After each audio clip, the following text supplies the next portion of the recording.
ಇಂದು ನಾವು professor Mallepuram G Venkatesh sir ಅವರ ಜೊತೆಯಲ್ಲಿದ್ದೇವೆ. Mallepuram G Venkatesh sir ಅಂದರೆ ಪ್ರಕಾಂಡ ಪಂಡಿತರು.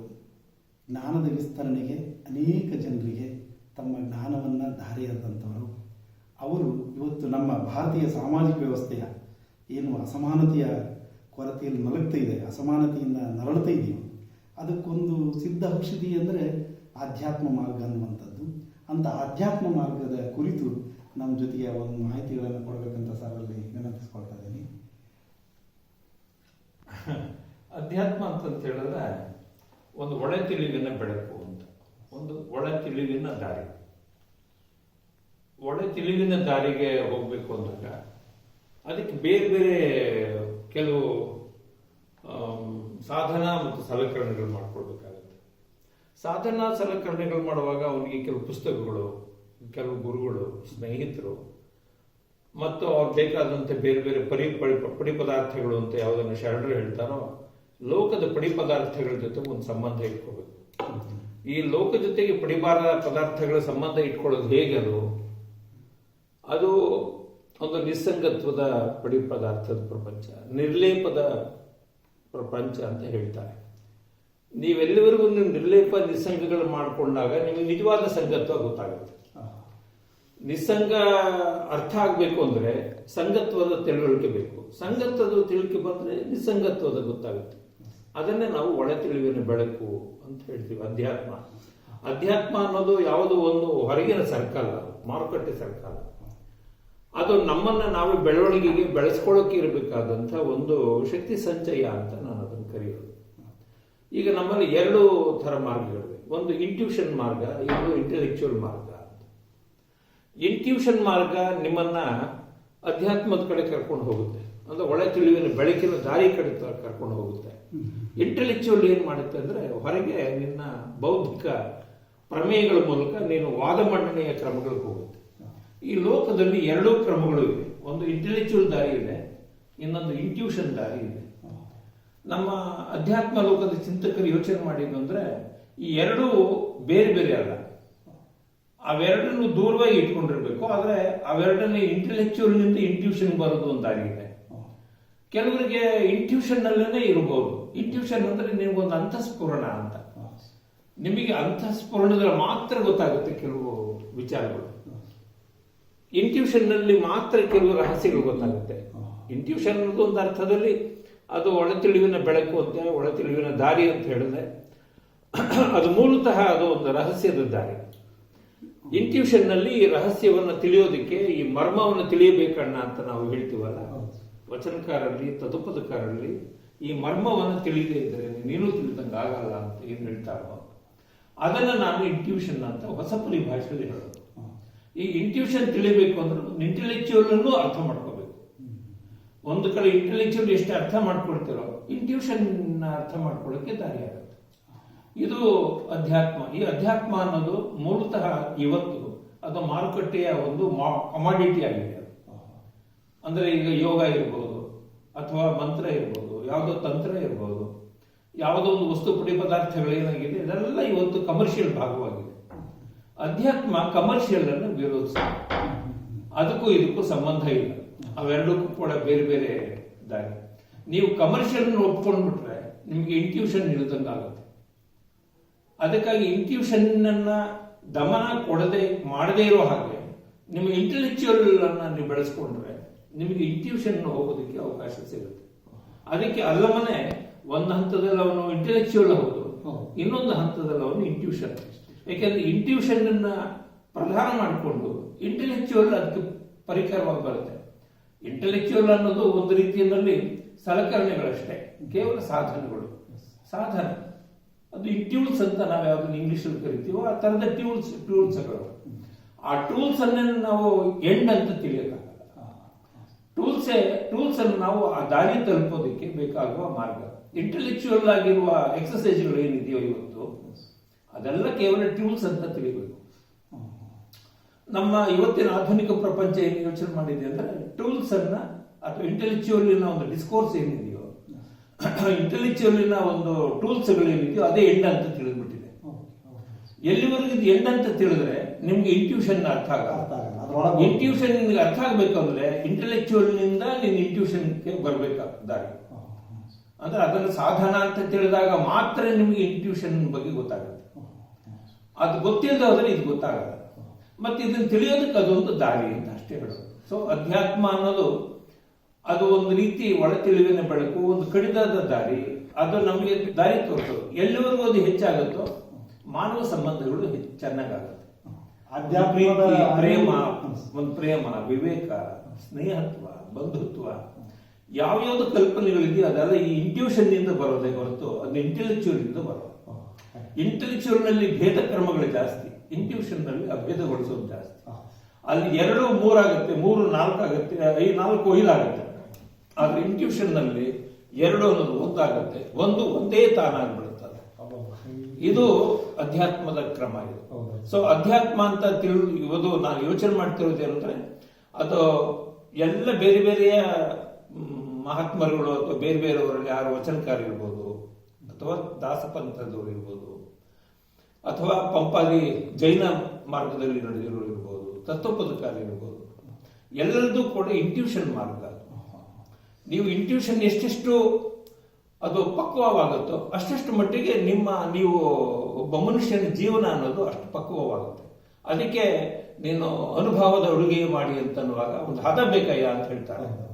ಹದ ಇಲ್ಲದೆ ಇದ್ರೆ ಅದು ಪ್ರಯೋಜನ ಇಲ್ಲ. ಈ ಅಧ್ಯಾತ್ಮ ಅನ್ನೋದು ಬಾಳುವೆಯನ್ನು ಅರ್ಥ ಮಾಡ್ಕೊಳ್ಬೇಕಾಗ ಒಂದು ಹದ, ಒಂದು ಕ್ರಮ ಅಂತ. ಅದೇ ಒಳ ತಿಳಿವಿನ ಬೆಳಕು ಅಂತ ನಾನು ಏನು ಹೇಳಿದ್ನೋ, ಈ ಒಳ ತಿಳಿವಿನ ಬೆಳಕಿನ ಮೂಲಕ ನನ್ನ ಜೀವನ ನೋಡ್ತೀನಿ. ನಾನು ನಡೀತಿರೋ ಜೀವನ ನೋಡ್ತೀನಿ, ನನ್ನ ಸಂಬಂಧಗಳ ಜೊತೆಗೆ ನೋಡ್ಕೊಳ್ತೀನಿ, ಗುರುಗಳ ಜೊತೆಗೆ ನೋಡ್ತೀನಿ, ಸಮಾಜ ಜೊತೆಗೆ ಇರೋ ಸಂಪರ್ಕ ನೋಡ್ತೀನಿ, ನನಗಿರುವ ಲೌಕಿಕ ಭೋಗಗಳ ಜೊತೆಗಿನ ಸಂಬಂಧ ಎಷ್ಟು ಮತ್ತು ಅದನ್ನ ಎಷ್ಟು ಮಿತಿಯಾಗಿ ಇಟ್ಕೋಬೇಕು ಅಂತ ಹೇಳ್ತೀವಿ. ಈ ಮಿತಿ ಅನ್ನೋದು ಅರಿವಾಗಬೇಕು ಅಂದ್ರೆ ಇಂಟ್ಯೂಷನ್ ನಿಮ್ಗೆ ಗೊತ್ತಾಗಬೇಕು. ಇಂಟ್ಯೂಷನ್ನೇ ಒಂದು ದಾರಿ. ಇಂಟೆಲೆಕ್ಚುಯಲ್ ನಲ್ಲಿ ಏನಾಗುತ್ತೆ ಅಂದ್ರೆ ಈ ಮಿತಿಯನ್ನ ಮೀರುವ ಸ್ಥಿತಿ ಜಾಸ್ತಿ.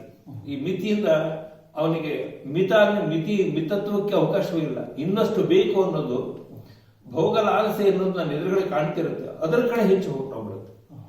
ಅಧ್ಯಾತ್ಮ ಯಾವಾಗಲೂ ಕೂಡ ಈ ಹೊರಗಿಂದನ್ನ ಹೊರಗೆ ಏನಿದೆಯೋ ಭೌತ ಪ್ರಪಂಚದ ಈ ಪಡಿ ಪದಾರ್ಥಗಳ ಅಪೇಕ್ಷೆಗಳೇನಿದೆಯೋ ಇದು ಇಂಟ್ಯೂಷನ್ ಎಷ್ಟು ಬೇಕೋ ಅಷ್ಟು ಮಾತ್ರ ಇದ್ರೆ ಇಂಟ್ಯೂಷನ್ ತಿಳಿಯೋದಕ್ಕೆ ಇವನ್ನು ಬಳಸಬೇಕೇ ಹೊರತು ಇಲ್ಲದೆ ಹೋದ್ರೆ ಇದು ನಿಮ್ಗೆ ಗೊತ್ತಾಗಲ್ಲ. ಇದು ಒಂದು ಅರಿವಿನ ಮಾರ್ಗ ಅಂತ ಯಾವುದನ್ನ ಅರಿವಿನೊಳಗಿನ ಅರಿವು ಅಂತ ಹೇಳಿದ್ರು, ಅರಿವಿನ ಮಾರ್ಗ ಅಂತ ಹೇಳಿದ್ರು, ಅದು ಅಧ್ಯಾತ್ಮ. ಅರಿವಿನ ಮಾರ್ಗವೇ ಅದು ಅಂತ ತಿಳುವಳಿಕೆ ಮಾರ್ಗ. ಅದೇ ತಿಳುವಳಿಕೆ ಹೊರಗಿನ ತಿಳುವಳಿಕೆ ಇದೆ, ಒಳಗಿನ ತಿಳುವಳಿಕೆ ಒಂದಿದೆ. ಒಳಗಿನ ತಿಳುವಳಿಕೆ ತಿಳಿಬೇಕು ಅನ್ನೋದೇನೆ ತಿಳಿದು ತಿಳಿಯಾಗೋದು. ಬಟ್ ಈ ಇನ್ಸ್ಟಿಟ್ಯೂಷನ್ ಮಾರ್ಗ ಪ್ರವೇಶ ಮಾಡೋದಿದೆಯಲ್ಲ ಸರ್, ಅದು ಸಾಮಾನ್ಯರಿಗೆ ಕೈಗೆಟುಕುವ ರೀತಿಯಲ್ಲಿ ಇರುವಂತ ಸ್ಥಿತಿ ಇದೆ. ಅದನ್ನ ಯಾಕೆ ಸಾಮಾನ್ಯರಿಗೂ ಕೂಡ ಅರ್ಥವಾಗಲ್ಲ. ಇಂಟ್ಯೂಷನ್ ಅನ್ನೋದು ಸಾಮಾನ್ಯ ಅಸಾಮಾನ್ಯ ಅಥವಾ ಈ ತರ ಭೇದಕ್ಕೆ ಅವಕಾಶವೇ ಇಲ್ಲ. ಒಬ್ಬ ದನ ಕಾಯುವನಲ್ಲೂ ಒಂದು ಇಂಟ್ಯೂಷನ್ ಇದೆ, ಕುರಿ ಕಾಯುವನಲ್ಲೂ ಒಬ್ಬ ಇಂಟ್ಯೂಷನ್ ಇದೆ, ಒಬ್ಬ ಗಾರೆ ಕೆಲಸ ಮಾಡುವನಲ್ಲೂ ಇಂಟ್ಯೂಷನ್ ಇದೆ. ಪ್ರತಿಯೊಬ್ಬ ವ್ಯಕ್ತಿಗಳಲ್ಲಿ ಇಂಟ್ಯೂಷನ್ ಅನ್ನೋದು ಇದ್ದೇ ಇರುತ್ತೆ. ಆದ್ರೆ ಇಂಟ್ಯೂಷನ್ ಅನ್ನ ನೀವು ಹೇಗೆ ಅದನ್ನು ಜಾಗೃತೆಗೊಳಿಸ್ಕೊಳ್ತೀರಿ ಅನ್ನೋದ್ ಮೇಲೆ ಇದೆ. ಕೆಲವರಿಗೆ ಸಹಜವಾಗಿ ಇರುತ್ತೆ ಅದು ಇಂಟ್ಯೂಷನ್. ನಾವೀಗ ಯಾವೊಬ್ಬ ದನ ಮೇಯಿಸ್ತಿರೋನು, ಕುರಿ ಕಾಯ್ತಿರೋನು, ಅಥವಾ ಕಾರ್ಮಿಕನಾಗಿರೋನು, ಬಟ್ಟೆ ಅಂಗಡಿನಲ್ಲಿ ಇಟ್ಕೊಂಡಿರೋನು, ಪ್ರತಿಯೊಬ್ಬರಲ್ಲಿ ಒಂದು ಇಂಟ್ಯೂಷನ್ ಇದೆ. ಇಂಟ್ಯೂಷನ್ ಬಂತು ಅಂದ ತಕ್ಷಣ ನಿಮಗೆ ಒಂದು ಜೀವನ ಕ್ರಮ ಅನ್ನೋದು ಅರ್ಥ ಆಗುತ್ತೆ ಅವ್ರಿಗೆ.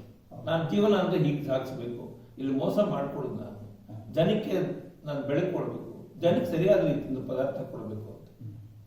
ಕಲಬೆರಕೆ ಅನ್ನೋದು ಇಂಟೆಲೆಕ್ಚುಯಲ್ ಇಂದ ಬರುತ್ತೆ. ಶುದ್ಧ ಕೊಡಬೇಕು, ಇದು ಚೆನ್ನಾಗಿರೋ ಪದಾರ್ಥ ಕೊಡಬೇಕು ಅನ್ನೋದು ಇಂಟ್ಯೂಷನ್ ಇಂದ ಬರುತ್ತೆ. ಇಂಟ್ಯೂಷನ್ ಇಂದ ಬರೋದು ಏನಂದ್ರೆ ಮನುಷ್ಯನ ಮನಸ್ಸು ಹದ ಮಾಡುತ್ತೆ. ಅವನಲ್ಲಿ ತಟೋಟಗಳಿರಲ್ಲ, ಅಹಂಕಾರ ಇರಲ್ಲ, ಅವನಿಗೆ ವಿವೇಕಗಳಿರುತ್ತವೆ. ಸಮಾಜಕ್ಕೆ ಉಪಯೋಗ ಆಗೋ ಹಾಗೆ ಹೇಗೆ ಮಾಡ್ಬೋದು ಅಂತ ದಟ್ ಇಸ್ ಇಂಟ್ಯೂಷನ್ ಮಾರ್ಗ. ಈ ಇಂಟ್ಯೂಷನ್ ಅನ್ನ ಪಕ್ವಗೊಂಡ್ರೆ ಅದು ಅಧ್ಯಾತ್ಮ. ಇನ್ಸ್ಟಿಟ್ಯೂಷನ್ ಮಾರ್ಗಕ್ಕೆ ನಾವು ಪ್ರವೇಶ ಇನ್ಸ್ಟಿಟ್ಯೂಷನ್ ಅಲ್ಲ, ಇಂಟ್ಯೂಷನ್ ಇಂಟ್ಯೂಷನ್ ಅಂದ್ರೆ ಅದನ್ನ ಅಂತಸ್ಫುರಣ ಮಾರ್ಗಕ್ಕೆ ಪ್ರವೇಶ ಮಾಡಲಿಕ್ಕೆ ಭಕ್ತಿ ಮಾರ್ಗವೇನಾದ್ರೂ ಪ್ರಥಮ ಮೆಟ್ಲಾಗುತ್ತೆ. ನಿಮಗೆ ಉಳಿದದ್ದೆಲ್ಲ ನಿಮಗೆ ಏನ್ ಬೇಕೋ ಅವರವರ ಇದು ಪ್ರತಿಯೊಬ್ಬರಿಗೂ ಅವರವರದೇ ರೀತಿಯಲ್ಲಿ ದಾರಿ ಇರುತ್ತೆ. ಇದನ್ನ ಒಂದೇ ದಾರಿ ಅಲ್ಲ. ಈಗ ನಿಮ್ಮ ಸ್ವಭಾವ, ನಿಮ್ಮ ಯೋಚನೆ ಕ್ರಮ, ನಿಮ್ಮ ಆಹಾರ ಪದ್ಧತಿ, ನೀವು ಯೋಚನೆ ಮಾಡೋ ರೀತಿಗಳ ಆಧಾರದ ಮೇಲೆ ನಿಂತಿರುತ್ತದೆ. ಹಾಗಾಗಿ ಇದು ಎಷ್ಟು ಜನ ಇರ್ತಾರೋ ಅವರೆಲ್ಲ ಒಂದೊಂದು ತಮಗೆ ರುಚಿಯಾದ ದಾರಿಗಳು ನಡೀತದೆ. ಈಗ ಕೆಲವರಿಗೆ ಕಾಫಿ ಇಷ್ಟ, ಕೆಲವರಿಗೆ ಹಾಲು ಇಷ್ಟ, ಕೆಲವರು ಬರೀ ನೀರು ಸಾಕು ಅಂತ ಹೇಳ್ತಾರೆ, ಕೆಲವರು ಟೀ ಮಾತ್ರ ಕುಡಿತಾರೆ. ಇದು ರುಚಿ ಸಾಧ್ಯತೆಗಳು ಹೊರಗಡೆ ಹೇಗಿರುತ್ತೆ, ಹಾಗೇನೆ ರುಚಿ ಸಾಧ್ಯತೆಗಳಿರೋ ಹಾಗೆ ಪ್ರತಿಯೊಬ್ಬರನ್ನಲ್ಲೂ ಅದಿರುತ್ತೆ. ಅಧ್ಯಾತ್ಮ ಅನ್ನೋದು ಒಳ ತಿಳಿವಿನ ಬೆಳಕಿನ ಕಡೆ ಹೋಗೋದಕ್ಕೆ ಮೂಲಭೂತವಾಗಿ ಒಂದು ಇಂಟ್ಯೂಷನ್ ಅನ್ನೋದು ಬೇಕು. ಇವತ್ತಿನ ಲೋಕ ಏನ್ ಯೋಚನೆ ಮಾಡ್ತಾ ಇದೆ ಅಂದ್ರೆ ಎಲ್ಲ ಇಂಟೆಲೆಕ್ಚುವಲ್ ನಲ್ಲಿದೆ. ಇಂಟೆಲೆಕ್ಚುವಲ್ ಪ್ರಾಪರ್ಟಿ ಏನ್ ಮಾಡ್ತಾ ಇದೆ, ವಿಜ್ಞಾನ ಕ್ಷೇತ್ರದಲ್ಲೂ ಇದೆ, ಕಾರ್ಮಿಕ ಕ್ಷೇತ್ರದಲ್ಲೂ ಇದೆ, ರಾಜಕೀಯ ಕ್ಷೇತ್ರದಲ್ಲಿ ಇದೆಯೋ, ವಾಣಿಜ್ಯ ಕ್ಷೇತ್ರದಲ್ಲಿ ಇದೆ. ಎಲ್ಲಾ ಕ್ಷೇತ್ರಗಳನ್ನ ಇಂಟೆಲೆಕ್ಚುವಲ್ ಅಂತ ಇಂಟೆಲೆಕ್ಚುವಲ್ ಪ್ರಾಪರ್ಟಿ ಆಗೋದು ಕಮಾಡಿಟಿ ಆಗಿ ಕೆಲಸ ಮಾಡ್ತಾ ಇದೆ. ಇಂಟೆಲೆಕ್ಚುವಲ್ ಅನ್ನೋದನ್ನ ನಾವು ಕೆಳಗಡೆ ಇಟ್ಟು ಅದ್ರ ಮೇಲ್ಗಡೆ ಇಂಟ್ಯೂಷನ್ ಅನ್ನೋದು ಇಟ್ಟರೆ ಮಾತ್ರ ನಮ್ಮ ಸಮಾಜಕ್ಕೊಂದು ಸಮಾಜ ಅಂತ ನಾವೇನ್ ಹೇಳ್ತೀವೋ, ಬುದ್ಧ ಯಾವುದನ್ನ ಬೋಧಿ ಜ್ಞಾನದಲ್ಲಿ ಹೇಳಿದ್ನೋ ಅವೆಲ್ಲವೂ ಕೂಡ ಅರ್ಥ ಆಗೋದು ಎಲ್ಲಿ ಅಂದ್ರೆ ಈ ಅಧ್ಯಾತ್ಮದ ವಿದ್ಯೆಯಿಂದ. ಅಧ್ಯಾತ್ಮ ಅನ್ನೋದನ್ನ ಸ್ಪಿರಿಚುವಲ್ ಅಂತ ಕರೀತಾರೆ. ಅದನ್ನ ಸ್ಪಿರಿಚುವಲ್ ಅಂತ ಅನ್ನೋದು ನಿಜ, ಆದರೆ ಸ್ಪಿರಿಚುವಲ್ ಅನ್ನೋದು ಹೊರತೋದಿಕ್ಕೆ ಅಲ್ಲ, ಅದು ಒಳಗಡೆ ಇರ್ತಕ್ಕಂಥ ಒಂದು ಸಂಗತಿ ಅಂತ ಅನ್ನೋದನ್ನ ನಾವು ಅದು ಅರ್ಥ ಮಾಡಿಕೊಂಡ್ರೆ ಅವಾಗ ಈ ಅಧ್ಯಾತ್ಮ ಅನ್ನೋದು ನಮ್ಗೆ ಸ್ವಲ್ಪ ಮನವರಿಕೆ ಆಗೋದು ಸಾಧ್ಯ ಆಗುತ್ತೆ. ಇದು ಇವತ್ತಿನ ಏನೆಲ್ಲ ಹತಾಶೆ, ಆತಂಕ, ಭಯ, ಇವುಗಳೆಲ್ಲ ಮಾನಸಿಕವಾದಂಥ ಅನೇಕ ತೊಳಲಾಟಗಳು ಇವೆಲ್ಲವುಗಳು ನಿರ್ಮೂಲನೆ ಆಗಲಿಕ್ಕೆ ಇದು ಒಂದೇ ಸರಿಯಾದ ದಾರಿ ಅನ್ಸುತ್ತಲ್ಲ? ಅಲ್ಲ, ಅದು ಇದೆ, ಅದು ಅಲ್ಲಿದೆ ಪದಾರ್ಥ. ಆದ್ರೆ ಅದನ್ನ ಮೇಲಿನ ಆವರಣ ಕಳಿಸ್ಕೊಳ್ಳೋದಷ್ಟೇ ಕೆಲಸ ಬೇಕಾದ್ರೆ. ಒಬ್ಬರು ಮುಚ್ಚಿಟ್ಕೊಂಡಿರ್ತಾರೆ, ಕೆಲವರು ಅರೆ ಮುಚ್ಚಿಟ್ಟಿರ್ತಾರೆ, ಕೆಲವರು ಪೂರ್ತಿ ದೂರ ಬಿಸಾಕಿರ್ತಾರೆ. ಯಾರ್ಯಾರಿಗೆ ಯಾವ್ಯಾವ ರೀತಿ ಬಂದಾಗ ಅದನ್ನ ಯಾವುದೋ ಕಾಲಘಟ್ಟದಲ್ಲಿ ಅವ್ನಿಗೆ ಇಷ್ಟವಾಯಿತು ಬಂತು ಅಂದಾಗ ಬಂದು ಸೇರ್ಕೊಂಡಾಗ ಅವನು ಉದ್ಧಾರದ ಮಾರ್ಗಕ್ಕೆ ಹೋಗ್ತಾನೆ. ಇವೆಲ್ಲ ಉದ್ಧಾರದ ಮಾರ್ಗಕ್ಕೆ ಅಂದ್ರೆ ಸಾಮಾಜಿಕ ಉದ್ಧಾರ, ವೈಯಕ್ತಿಕವಾಗಿ ಬೆಳವಣಿಗೆ ಮತ್ತು ಸಾಮಾಜಿಕವಾಗಿ, ಶೈಕ್ಷಣಿಕವಾಗಿ ಬೇರೆ ಬೇರೆ ಹಂತಗಳಲ್ಲಿ ಇದರ ಪರಿಶುದ್ಧೀಕರಣ ಆಗ್ತಾ ಹೋಗ್ಬೇಕು ಅಂತ. ಯಾವುದನ್ನು ಪರಿಶುದ್ಧೀಕರಣ ಆಗುತ್ತೋ ಅದು ಅಧ್ಯಾತ್ಮ. ಅಧ್ಯಾತ್ಮ ಅನ್ನೋದು ಕ್ರಿಯೆಗಳಲ್ಲಿ ಕಾಣಿಸುತ್ತೆ. ಇದು ಅಧ್ಯಾತ್ಮ ಅನ್ನೋದು ಒಂದು ಒಂದು ಒಂದು ನಮ್ಮ ಕಣ್ಣಿಗೆ ಕಾಣಿಸುವ ಈ ಬಾಳೆಹಣ್ಣಿನ ತರವೋ ಹಣ್ಣಿನ ತರ ಆ ತರ ಅಲ್ಲ. ಈ ಅಧ್ಯಾತ್ಮ ಅನ್ನೋದು ನಮ್ಮ ಮನಸ್ಸಿನ, ನಮ್ಮ ಜೀವನದ ಒಂದು ಪರಿಪಕ್ವತೆಯನ್ನು ಅದು ತಿಳಿಸುತ್ತೆ. ಅದು ಕಾಯ, ವಾಚ, ಮನಸ್ಸ ಮೂರು ಹಂತಗಳಲ್ಲೂ ಅದು ಪಕ್ವತೆ ಅನ್ನೋದು ಕಾಣಿಸುತ್ತೆ. ಯಾವ ಮನುಷ್ಯನಲ್ಲಿ ಈ ಪಕ್ವತೆ ಕಾಣಿಸ್ಕೊಳ್ಳುತ್ತೋ ಅಲ್ಲಿ ಅವನ ವಿವೇಕ ಜಾಗೃತ ಆಗಿದೆ, ಅಲ್ಲಿ ಅಧ್ಯಾತ್ಮ ಅನ್ನೋದು ಎಚ್ಚರಗೊಂಡಿದೆ, ಅಲ್ಲಿ ಅರಿವಿನೊಳಗಿನ ಅರಿವು ತಲೆದೋರಿದೆ ಅಂತ ತಿಳಿದು ಆ ಆಧ್ಯಾತ್ಮ ಮಾರ್ಗಕ್ಕೆ ಹೋಗಿ ಅದರೊಳಗೆ ತಾನು ನಿರತನಾದಾಗ ಅನೇಕ ಸಂಕಷ್ಟಗಳು ಕೂಡ ಎದುರಾಗ್ತಾವಲ್ಲ? ಸಂಕಷ್ಟ ಏನಿಲ್ಲ ಅದು ನಿಮ್ದು, ಯಾಕಂದ್ರೆ ಇದು ಶುದ್ಧೀಕರಣದ ಕ್ರಿಯೆ. ಲೌಕಿಕವಾದ ಸಂಕಷ್ಟ ಲೌಕಿಕವಾದ ಇದು ಅಂತ ಹೇಳಿದ್ರೆ ಸ್ವಲ್ಪ ಅದನ್ನ ಹೇಗೆ ಅರ್ಥ ಮಾಡ್ಕೋಬೇಕು ಅಂತ ಹೇಳಿದ್ರೆ, ಅವನು ಈ ದಾರಿಗೆ ಹೋದಾಗ ಸಂಸಾರದ ಜೀವನದಿಂದ ವಿಮುಖನಾಗಬೇಕಾಗಿಲ್ಲ, ಅಥವಾ ಸಂಸಾರದಲ್ಲಿದ್ದು ಅವನು ಇದನ್ನ ಸಾಧನೆ ಹೇಗೆ ಮಾಡ್ತಾನೆ ಅನ್ನೋದು ಒಂದು ಪರೀಕ್ಷೆ ಕೂಡ ಅವನಿಗೆ. ಸಮಾಜದ ಒಳಗಡೆ ಇದ್ದು ಕೂಡ, ಈಗ ಉದಾಹರಣೆಗೆ ಲಾಹಿರಿ ಮಹಾರಾಜರಿದ್ರು, ಅವರು ಸಂಸಾರದಲ್ಲಿ ಇದ್ದು ಅವರು ಈ ಅಧ್ಯಾತ್ಮದ ಮಾರ್ಗದಲ್ಲಿ ನಡೆದವರು. ಅವರು ಸಾವಿರಾರು ಜನಗಳಿಗೆ ದಾರಿ ತೋರಿಸಿದವರು.